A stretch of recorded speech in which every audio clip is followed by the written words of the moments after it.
Thrand here. Hi, this is Eldgrimmer. And this is Barry Jacobsen joining you as a guest.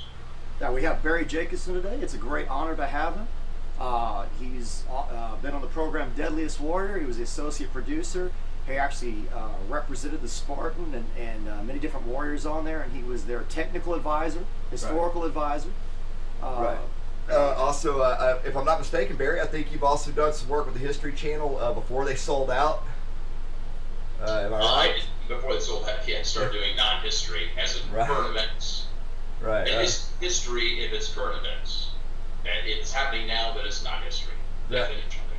Not to say anything, ice road truckers and stuff like that. well, that's historical. I was one of the stunt coordinators on some of the episodes. I did some of the stunt work on Deadliest Warriors as well. But I was the historical advisor. I was the Spartan expert, of course, in the pilot episode, which was Ninja versus Spartan. Oh, I noticed that. I actually saw, I think on IMDb, a picture of you as a Spartan and had not realized it was you. I mean, the actual saw the curly wig and the gear and the breastplate. The reenactment scene. And I was sorry that I didn't realize that was you at the time, because I was like, whoa, that was Barry Jacobsen. He actually... And in the Back to Blood episode, which was the kind of the episode that linked the first season to the second season, it was Spartan versus Samurai. And there's one scene in the reenactments where I'm seen throwing a javelin at some targets with that long Spartan wig and the goatee. Oh, that's where that came from. Or upper lip. Oh, that's interesting. And today's a really special treat because we're actually talking about a new series on the History Channel, which is Vikings. The Vikings, yes. Is it the Vikings or Vikings? It's just Vikings. Just Vikings. Okay. It's very. What's funny is it doesn't. The same company that did the Vikings with Ernest Borgnine and Kirk Douglas and Tony Curtis and Janet Leigh, the same people that are helping with the History Channel to put this video out. And it was also had Ragnar Lothbrok in it. Right, and so Ernest Borgnine was the aging Ragnar. Yes, he was the aging Ragnar, and they were supposed to be the sons of Lothbrok, pretty much. That's right. And right. he dies. His character, which is they changed his name, but it's basically supposed to be Ivar. They call him Einar, but he's actually Ivar. Yeah, or Ivar, yeah, or how we pronounce it. Yeah, Ivar the Boneless. Yeah. Ivar the Boneless, famous evil. Very controversial character. Yeah, I have to say that the History Channel is doing what they've been doing in recent history, and that's making narratives out of historical, things that have happened historically. But I think that when they're taking this creative license and they're creating this narrative, they tend to kind of chop up pieces of history and kind of throw them in this alphabet soup and just kind of spell whatever. I don't know if they're exactly rewriting history. I know they're trying to take some creative license. But I think that a lot of history buffs are sort of injured by these things like Lindisfarne being not exactly... Yes, I have to argue with people on a regular basis, and if Barry wants to say something about that, people will get ideas from movies and they totally believe that's the way it was because that's what they saw, and seeing is believing. So now they preach history to you, and you're like, nope, not in the history books, not documented. There's nothing historically... that says this took place except for this writer who embellished or rearranged it to make it more interesting in our modern day and age, to make people enjoy it more. Well, you keep in mind that the Viking sagas, where a lot of the information about these characters comes from, was actually written centuries later. And one can only wonder where the writers centuries later got their information, probably word of mouth, probably bardic tradition. So the details, of course, are embellished, as all legends are. Ragnar, and he has his own saga, Ragnar's saga. Yes. Ragnar is also a Lothbrok's historical saga. character. Yeah. He's both legendary and historical, and where the legend begins and ends and when the history takes over is hard to tell. They're contradictory, too, the different accounts of them. Like, if you look at the written by Saxo Grammaticus, it was at the year 1200. This is like... how many hundred years after the man close lived? to 300. Yeah, because he ago. couldn't have existed from what we understand before like 745 and 865. So the whole idea is, we believe he's somewhere in that range, the actual real Ragnar. But 865 seems to be right because that's his death. And if he didn't, if from what we understand, if he didn't die somewhere in 865, then when the sons of Lothbrok showed up, the great heathen army, something would be wrong. You know, I mean, because they wouldn't wait 25 years. Some people think he died in 840 or 845 or something. And if that was true, why would they wait 25 years to avenge his death? So, I mean, you've kind of got problems like that. That's where it comes murky, where we don't know whether the sagas and the legends, where they measure history. Now, some of the things we know Ragnar supposedly did was he raided Paris and captured, actually sacked the city. Oh, yes, he did. It was Charles the Bald that was king, and he was the grandson of Charlemagne, believe it or not. That's correct. And a lot of people don't know this. I'd like to bring up is the Saxons, which are of the old Germanic tribes. He actually executed to Christianize them. He baptized them and then executed 4,500 Saxons. Most of them were unarmed and women and children. Now, to why Charlemagne did this, I'm not surely why he would do something like that, which would enrage other people. I'm not sure. But well, the answer to that is that Charlemagne had conquered the Saxons. And by the way, just for the audience, yes, he did. Real familiar. These are not the Saxons who live in England. No. These are Saxons of Saxony, which is the area of Germany south of Hamburg, south of Jutland, in fact. And well, the word would have gotten back to the Scandinavians, and they worshipped about the same gods, and they were pagan and heathen as well. So they would have sat there and saw this as an attack on them personally. So Lindisfarne, there's a good chance, was a religious type action when they decided to do it, and that's why they were sort of a violent protest against the. It wasn't just because I want all your gold. I think it was more of a statement when the first Lindisfarne took place. I mean, that's what we get out of it. A lot of the historians from Norway believe the same thing. But this brings us back to the show Vikings, and that's kind of the central point today. And that's that Lindisfarne in this show in season 1, in the first couple of episodes, is treated like it's this. Like England's this new land, this new experience, this new world, and that Lindisfarne they just kind of happen upon it, and it's the first time they're encountering these objects, these artifacts, and things like that. Yeah, Barry was bringing that up the other day. You were saying that they knew about England. Sure. England, they knew about it. This is one of the things where they take license. I'm going to back up just a step here, what we were talking earlier. The reason Charlemagne killed all those Saxons, by the way, is because he had conquered them, and then they revolted and slaughtered his garrison they left behind. Oh, okay. See, I didn't know all the details of that event. That was the second invasion where he slaughtered all those people. But getting back to what you were just saying, the Saxons themselves and the Angles and the Utes had come from Scandinavia. They came from the Jutland Peninsula, thus the name the Utes. Correct. And the Angles themselves came from northern part of Jutland and possibly the Danschilds. And we talk about Anglo-Saxon invasions in the 6th century in Britain, the so-called Age of Arthur, which I write about. These include a lot of other Scandinavians that weren't exactly English or Saxon or Yiddish. There were probably Danes or maybe some Norse as well. They had known about England for a long time, for centuries. And by the way, the Saxons had sailed across the open sea in the 6th century and the 5th century. So the idea that Ragnar or any Viking in the very end of the 8th century discovered for the first time that there was a land in the West is ridiculous. Oh, of course. I mean, that's one of the things I noticed. And to bring up something else on the ships, we're talking. They only have one ship in the show. Ragnar was the king of Denmark and Sweden. Denmark and Sweden. According to the saga. According to the saga. So if this was true, and he's the son of a king, he was the son of Sigurd the Ring, not Sigurd Fafnir, the one out of the Delsunga saga, but his father. That he was a king too before him.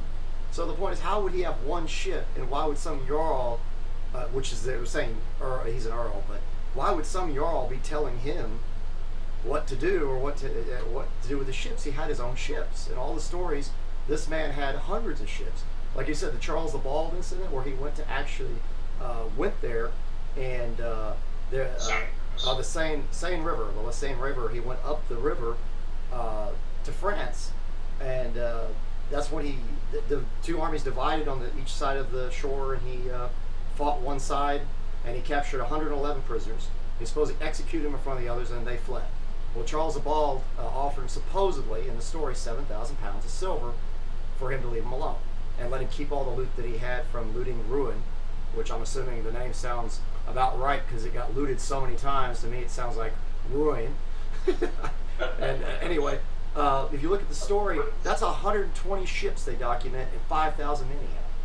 Yeah. So that doesn't sound anything like them running around in one ship going to Lindisfarne. Yeah, with a looting small at that. raiding party. And Yeah, sorry to bring that back up. But well, yeah, the sagas don't sound anything like what you hear in this type But of I program. think it's interesting you bring that up because you have this small raiding party show up at this monastery, and there's nothing but monks there. Didn't Lindisfarne have some lazy guards that They had some guards there. They wouldn't have been totally unguarded. From what I understand, they more than likely had people there to guard them. No one just assumed that no one would ever attack there. It was like a key. I mean, it's not just this big open area with monks roaming around. It's a fortification. So yes, they had to actually get into the place and so on. That's one thing they showed in the episode. He goes up there and they're taking the little door off, and I'm assuming there was more to it than that. they're knocking the Little hinges chisel. out. Yeah, okay, I remember that. They're knocking the hinges out. They're knocking the Sneaking hinges in off. like ninjas. Yes. Yeah.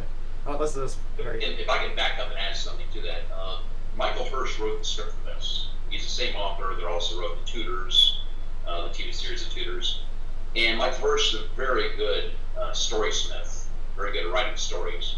He's not a great historian, or if he is a great historian, he deliberately leaves out and manipulates history to make a better story, which is okay. That's part of the poetic license of being either a novelist or a filmmaker. But it's good that the audience knows that these things are not historically accurate. As an example, one of the things they get wrong in the second episode or the third episode is that they have Ragnar and his band of merry men arriving on the coast of England. This is supposed to be Northumbria, and they kill the king's sheriff, they call it, in a battle on the beach. And what this actually is referring to is something that took place before Lindisfarne by a couple years. I think it was 787. But anyway, go on. 787 compared to 793. So that's way before one incident before the other one. Yeah. And it was the King's Reeve, the King of Wessex down in Dorset. His reeve, which his name was Beethoven, and he was the first victim of the Viking raids. So they got the incident right. They got the timing wrong and the order of things wrong. And of course, they're trying to make all this stuff relate to Ragnar somehow. Make Ragnar basically the guy who starts the entire Viking invasions of England. And like you said, one was Danish and one was Norwegian, the two different groups. One they said was Norwegian, the one that happened in Dorset, and the other one was, we believe the raid on Lindisfarne most likely was from Denmark. So if you look at it, it was two different groups of Vikings more than likely, or explorers or seafarers, whatever you want to say them, raiders. I think they kind of did a little of everything. The Vikings, would go exploring, and they were merchants. And they also were running out of land. There wasn't enough land to go between everybody that was there, unless you had a lot of money to buy it from somebody, or riches. So they were going out to get riches to buy land in their own country, or finding a better place to be. The problem is everywhere they went, there was always conflict. Because you're taking somebody else's land if you go to England. Anywhere in England, there's a law that says that's his. Or people who claim it. Yes.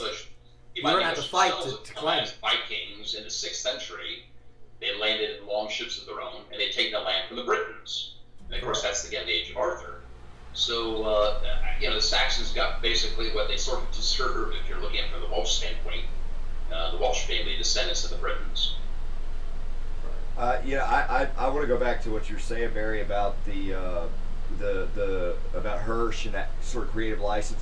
I have to say that despite the historical inaccuracies, I really enjoy the intrigue and how engaging the characters are. I have to say the show is really good, and I think that one of the things that it does for fans of historical reenactment and historical societies of any kind is that it gets people interested. Even if they don't know the exact facts, it kind of leads them in a direction that kind of gets them interested in something that interests us, And I think that it's a good thing, despite the flaws that it has. I absolutely agree. It's a very entertaining show, and I look forward to every episode. So, yeah, that tells you something right there. Oh, yeah. I'm enjoying it. We're not here to bash it. Yeah. We want everyone out there that are watching today with us and enjoying the conversation. We're not here to bash the program. We enjoy it. It shows the Vikings in a different light.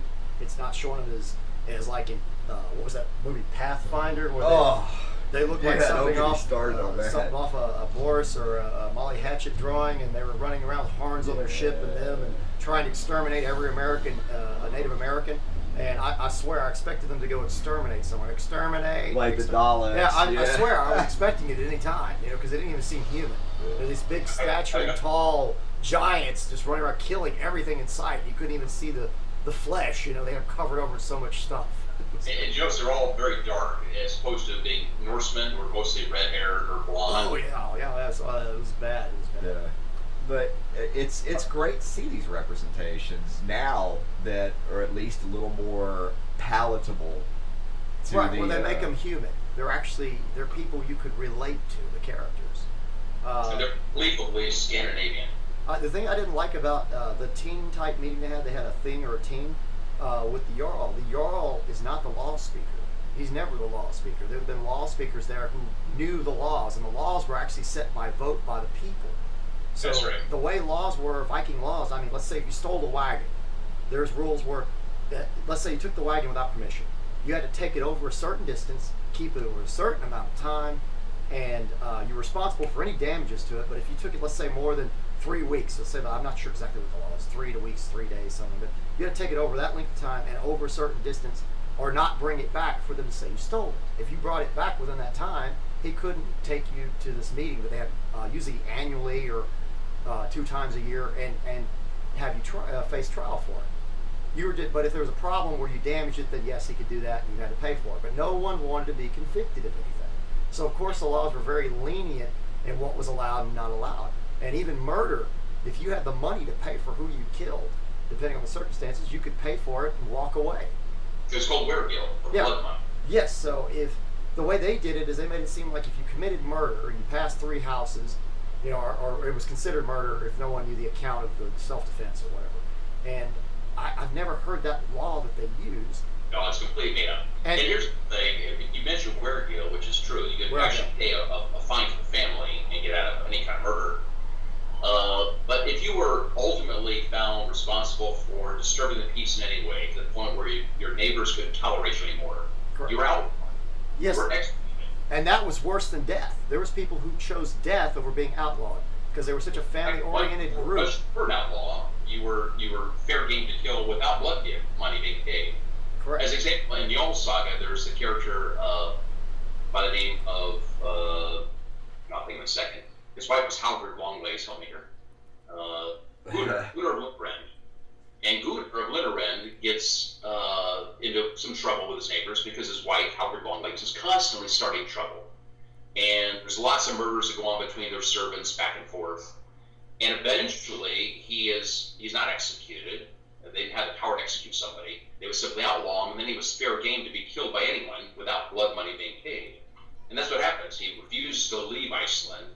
He retires back to his farm. And then his neighbors get together, and they attack his farm and kill him. Correct. And the other thing is, the other option would be to flee the country, to leave, and never come back. So you would either be killed, or you could not. What I'm saying, you would have to go off and never see your homeland or your family again.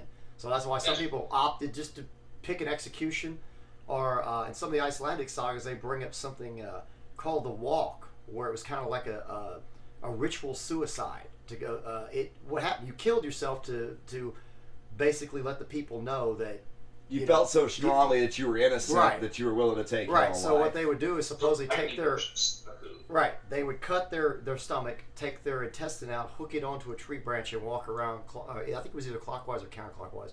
I don't remember everything properly, but until they died, wrapping their intestine around the tree.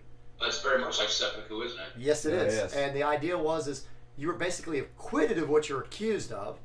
They fulfilled their sentence of killing you, but your family line was not stained with whatever they said you did, if it was something so horrible. And there was something they trial by combat where you could challenge your accuser to a holmgang, which you went out into a small island, usually in a river stream, and using willow wands, you mark out an eric, like we do in the SCA, a circular fighting area. And there were certain rules. You had X amount of shields to use, for instance. A good example of holmgang is in the movie The 13th Warrior. You see one of the warriors fight a enemy in the holmgang. And that's how you can become acquitted if you're accused of any particular crime, by facing your accuser and fighting him. Correct. Also, the holmgang is a long history, because originally, like you're saying, they went to an island. That's what it means, going to the island. It means the island wall, to go out to the island. and only one man leaves the island. And originally, we think that they just took boats out and like just dropped these guys off. It was a free for all, like the Thunderdome or something, and they killed each other, and then somebody left. And then that way, if you tried to flee and swim away, the guy could cut you down if you tried to run from him. That was the idea, because you're trying to swim away. I mean, he tries to chase you, you're not going to get away in the water if somebody attacks you. Then later century, as it kept going and going, it became a ritualistic style duel where you hear about them describing these 9 by 9 foot cloths on the ground, and if you stepped off, you were nithering or a coward, and you know what I'm saying. You lost, yeah. And the other thing is, if one drop of blood hit the mat, we're talking about first blood dueling, that you lost unless you paid more money and continued. There's all kinds of rules, but basically you paid silver for losing. And it was supposed to be the first blood to settle agreements and not kill each other. They used the sword 1 L long, 3 shields, like you're saying, totally 3 shields. And the shields are probably made crappily, because you took turns throwing blows. It was kind of like some of the later century duels where you flipped a coin, or whoever challenged two, they decided who went first, and you threw one blow, the other guy threw a blow, and vice versa. The problem, what people don't get, is there's such a long history of this dueling that you can't say that one was that way and one was this way, because it was so spread out over time. What Holmganga meant, it meant different things. The definition changed over centuries. Just to finish though, King Godfrey outlawed it because he was losing too many people, just like they did later century in let's say when you have the swashbuckling era. It finally got outlawed because too many good men were killing each other. It just and that's just the way it was, because it wasn't just to first blood. People would purposely challenge a man. They would come and challenge somebody who has a lot of property, who has a lot of money, because not only did you get his money and his property, you also got his debts. So you got his responsibilities. You didn't want to accidentally kill a peasant or a thrall. If you did something like that and did it in Holmganga, the law was you got what he had, so you got all of his debts if he owned something. This man was in debt, and it wouldn't be a thrall, I'm saying. But he'd be like somebody very destitute and poor and owing all this money to this guy. You didn't want to do that. You wanted to find somebody that was very rich, Riker, and then go out there, challenge him, and be an expert. There's people who purposely did this in King Wolf's not good. And they would kill somebody outright. They knew exactly what they were doing. I mean, they purposely orchestrated the whole thing to get this rich man to come out and fight them, and they'd kill him in one blow, and that was legal. That wasn't, if it happened, it happened. He died. So, and then they went by that old law, well, my right is, he's dead, I get his property. And there was people doing that, making a living doing it, so it was also a reason to go for it. No more, this is not happening, this is ridiculous. This is you understand. Yeah, you used a word which I like, it's called mything, and it's very similar to nothing. Right. In Scandinavian society, like later European society, and back in the Middle Ages up until modern times practically, men of noble blood had a certain sense of honor, and they did not want to be thought of as a coward. That was the worst thing you could call somebody as a coward. That's why they fought duels, was to show that they were brave. And if you walk away from a duel, your reputation would be tarnished forever. The Vikings called it a nithing. If you did something that was despicable, something dishonorable, you would lose your reputation and be called a nothing, a nithing. And in fact, nithings went to the Viking version of hell, which was Niflheim, rather than to Valhalla, where the heroes went. Yeah, that's that. It seems like you really have your Viking terminology down. I thought Thrand was very, very well said. Well, let me tell you guys, my very first war band I ever formed in the SCA was Drathen, the Drathen Vikings. That was 1979. Wow. And in fact, I got my Viking broadsword right here. Oh, that's hip. This is actually used in Deadliest Warrior. This was the Viking sword that we did all the testing on. It's beautiful. And you can see the blade is damascene. It's a very fine sword. That is a sword. You know, I have to say that's a beauty. I mean, seriously. And it's Damascus too, as well. It's a beautiful sword. It's my favorite of all my weapons. You see on the wall behind me my Spartan swords, one of which was used in Deadliest Warrior as well. That's a Spartan sword. There's Xiphos in here. You know, it would be really nice if Vikings had gear like what you're showing us. Like that sword is an example of what I'd like to see. Another thing that I think we've all three discussed. The weapons look good though. They're not they do look bad. good, No. but the armor was missing. Oh, no armor. They have no armor, no helms or anything. And we know this. even if a man was poor, he would try to put something on his head.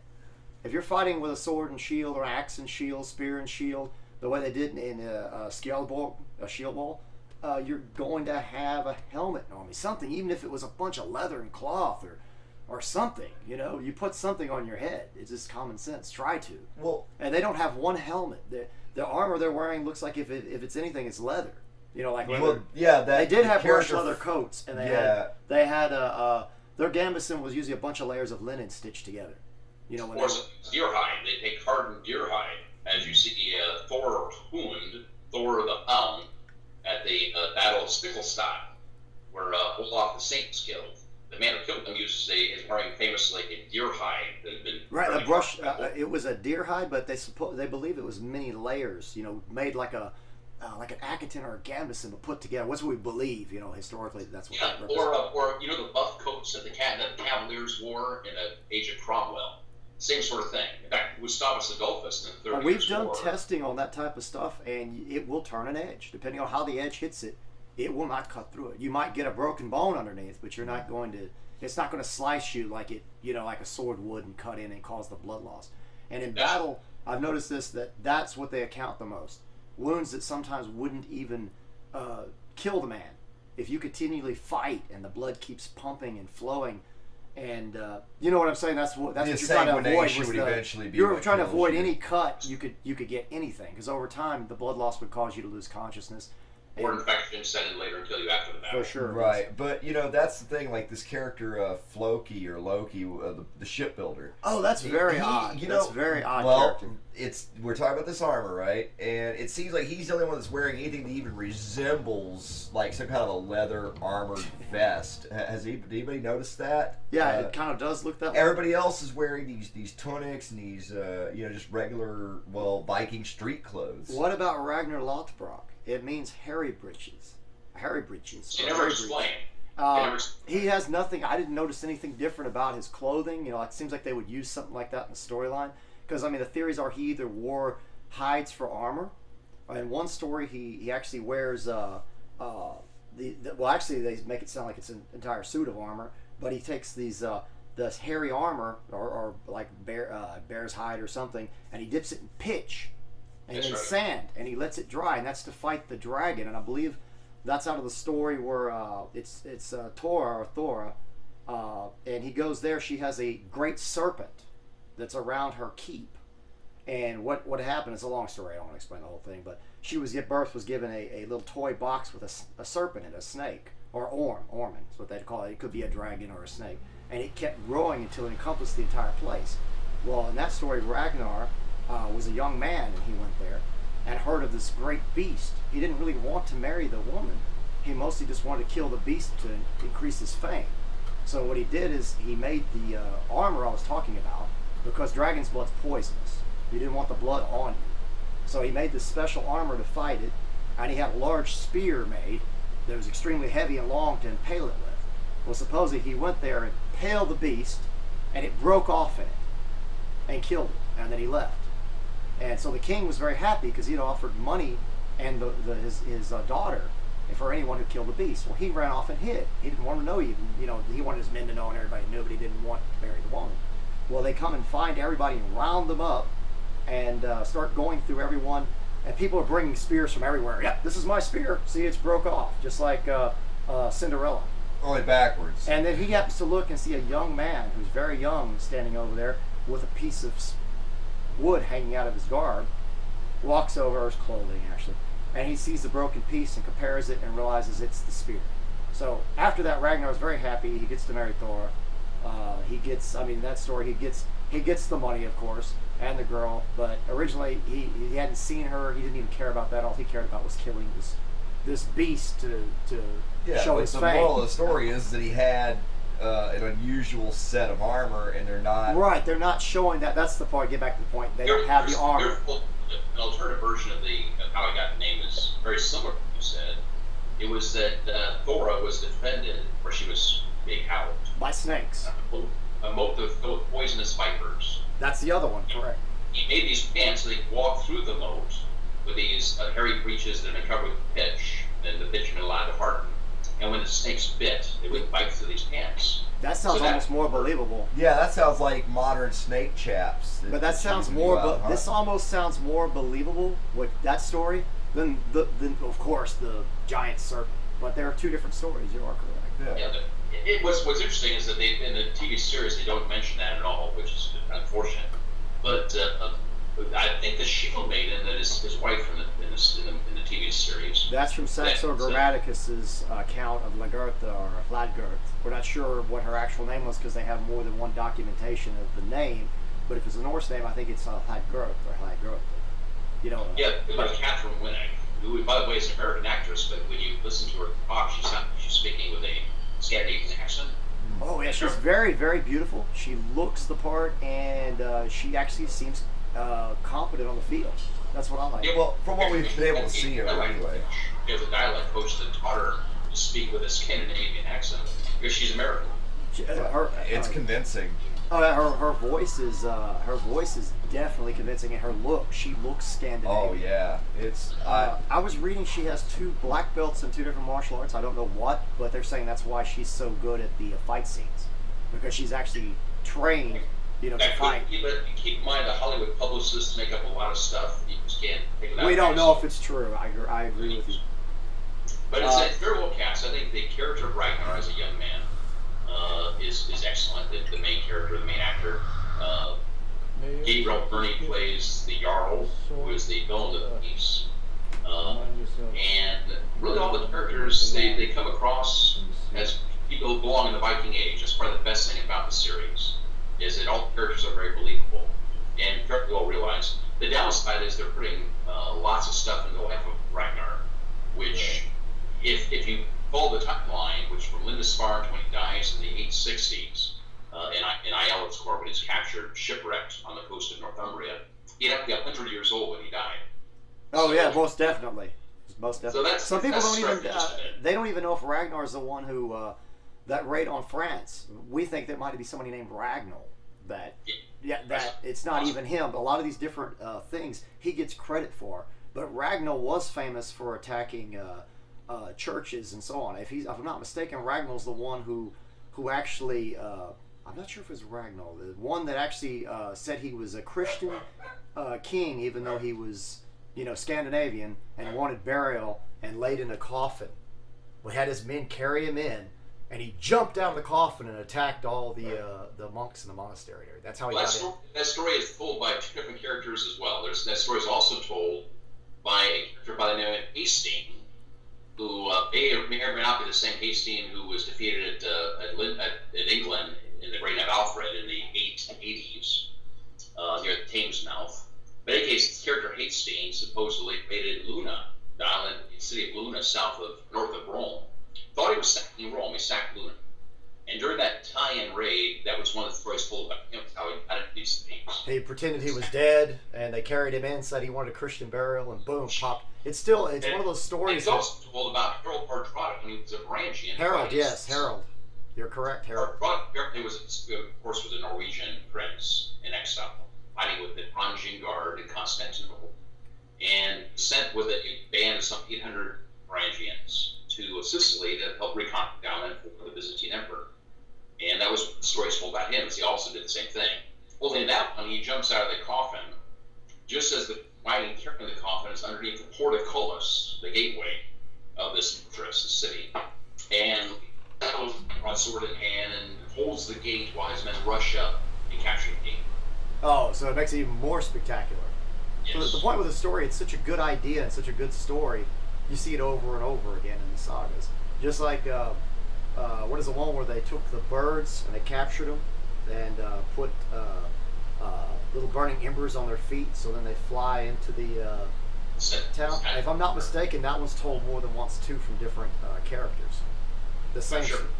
A good story can be transported across a lot of different eras. Well, yeah, and I think that's what History Channel and Hirsch and these guys on Vikings are doing, is they're kind of translating these sagas into sort of a contemporary tale.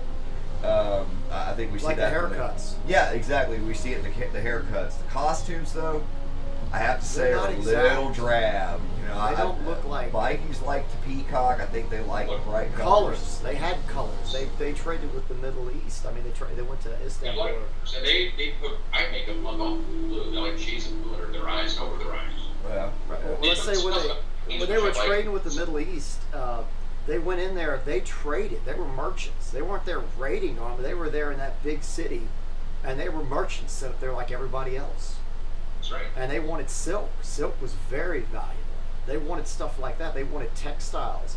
They wanted stuff they didn't have in their country. Rare spices. Even this rare stuff dye would bring colors. money. That's why you see like the little idol of Buddha that they actually have from I believe somewhere in India. Yeah. But they got it through that trade.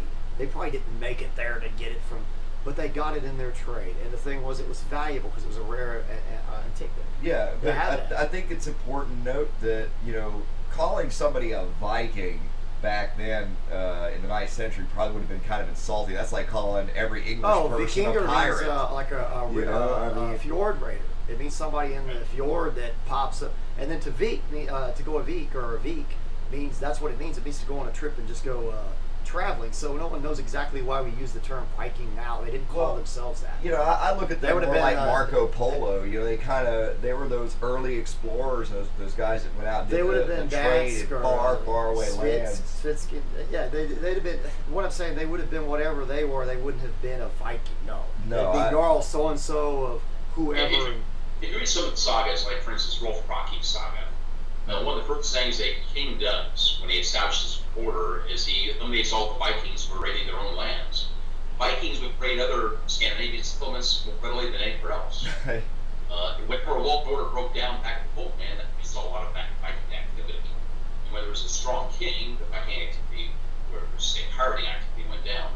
Now, somebody said that's very interesting, and I want to expand upon, is Norsemen, Scandinavians, not Norsemen, but Scandinavians in general, were traders first and foremost. They'd go out and trade, but if it came to a place where it was just easy to take as opposed to trade, they would. Or if they came to your ship, met their ship at sea, and they thought they were stronger than you were, they just take what they wanted. So it might be whatever he needed. He could be a trader, he could be a pirate, merchant, an opportunist. He was a gross opportunist. Yeah. Correct. The only thing is they do have certain laws where they say you're not allowed to attack unarmed merchant ships. But this changes if the guys all are armed and everyone has weapons. You can attack that ship because it's just, if it's unarmed you can't, or an unarmed caravan of merchants. They have laws that say you're not supposed to attack them. But of course they weren't in their country either. They have laws that say you're not supposed to attack unarmed women and children or peasants like thralls. But usually, why would you have to? If you walk in there and everybody's armed and you said we need food for our men, even if you're in another country, the peasants are not going to argue with you. If they're not armed and stuff, they're not going to look at this large force of men. They're going to go, oh, well, we have extra food right over here as long as you don't kill us.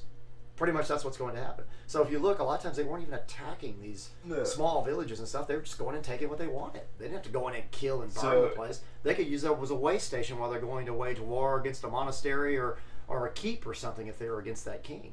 So also they were very big into hospitality. If you would go into their country, they would fight over whose house you got to stay at if you were a guest.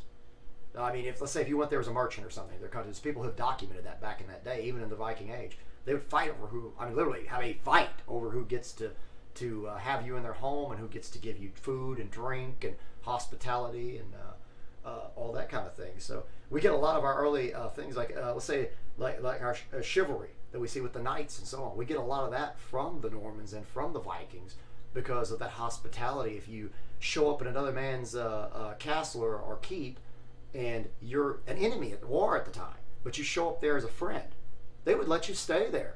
You could actually stay there and eat and so on if you needed a place to stay. And you were somebody else's, you were not a peasant or something, but I'm saying if you were one of the royal line, where you could go stay there. It's kind of crazy. And then they'd move on and later they'd be warring with each other. So something to keep in mind was that in Scandinavian society back in the Dark Ages, there was no such thing as peasants. You think about it later in medieval Europe, where there's a class distinction between the warrior and the peasant.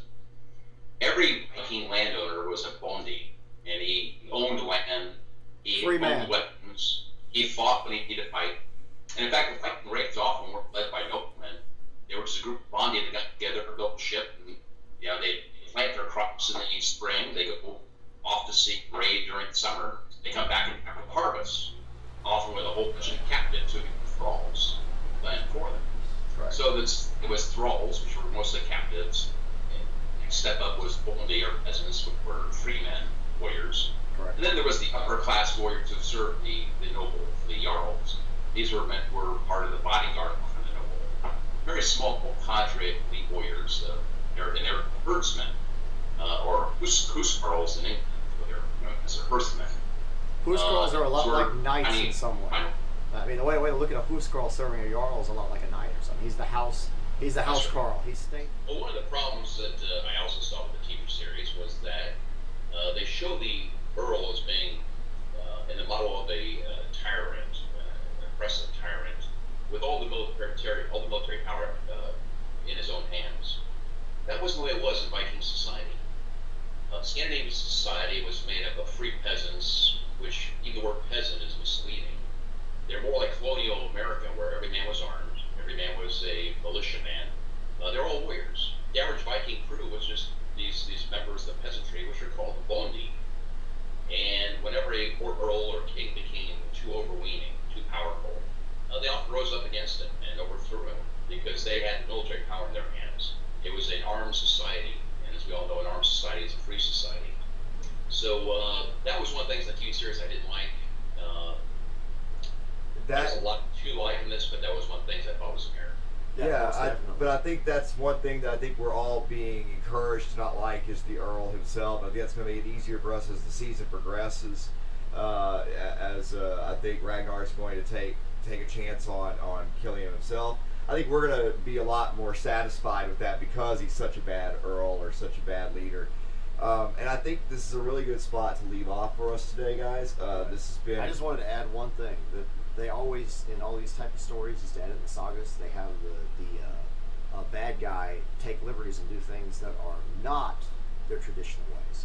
They'll have him rape people, take people's wives against their will, take people's daughters that they don't want to marry and stuff like. They have him do stuff that's really not kosher in their society. It's not something that their laws allow or whatever, but they do it because they're so powerful. So I think that that's what they're doing with him, like you're saying. But they're leading it up to make sure that when Ragnar kills him, it's justified in all the viewers' eyes. Ragnar did what needed to be done. Right. But our problem, I think, me and Barry have, are he wouldn't be able to get away with that from the very beginning. The first 2 or 3 things, he killed a blacksmith. That's such a valuable commodity, a real blacksmith. That if you killed him, everybody in the town, I mean, everybody would uprise against you. Well, yeah, and they wouldn't know why you killed him. I think we're going to see. Maybe punish him, but not kill him. I'm sorry, it's a blacksmith. I really think we're going to see a lot more of the Jarl's evil come out in episode 4 and on into the season. And I'm looking forward to seeing that. And I'm looking forward to some future interviews with you, Barry. This has been insightful. It's been informative, and I think our fans are really going to benefit from your wisdom today. So I'm a big fan of Barry Jacobsen. I just want to say that. Yeah, I know. We've been fans of you stuff since on the History Channel, and everything you did on Deadliest Warrior was excellent. Everything that you presented is. I mean, you know what I'm saying. You're total. Well, thanks, man. I just want to throw that right at you guys. I'm a great fan of your videos, and I thought the testing you did while we were doing Deadliest Warrior was in many cases better than the testing we were doing. And I point that out to the other producers and say, this is what we need to be doing, guys. Get a real expert in there to test it, and Thrand would have been the guy. Hey, if they would have asked us, we would have gladly came there for another episode or something. If they did something on the Vikings or they did something on anything that they wanted, just have us there. We would have done it if they would ask us. I know that. Oh, most definitely, most definitely. Well, we appreciate that. And maybe one day, like I said, I know that you're a reenactor as well, and we could be on the field together, stand side by side. I would love to be your shield brother and stand in the wall with you. I'd be proud to have both you guys. And by the way, anybody watching this can look me up on Deadliest Blogger. That's my military history blog. And over on Facebook, I have a military history page there. Thrand's a member, and we have a lot of interesting conversation. Oh, that's very excellent. Yes, I've been keeping up with that. It's definitely cut and thrust. Very I post there as well, and I do read your Deadliest Blogger as well.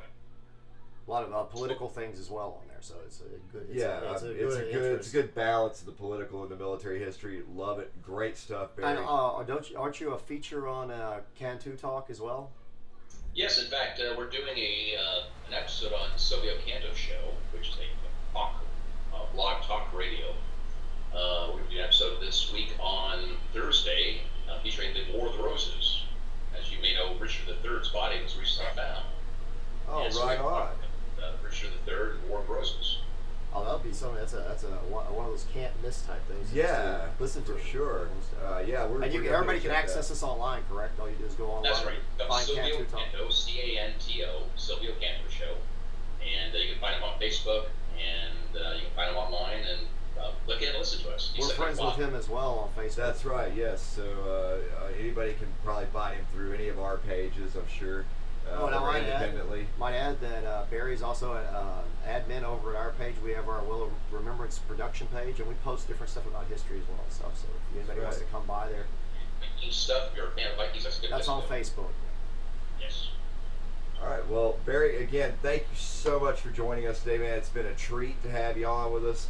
And to our fans, we'd like to thank you for joining us today as well. And stay tuned for more from our YouTube channel. Farewell. Margo?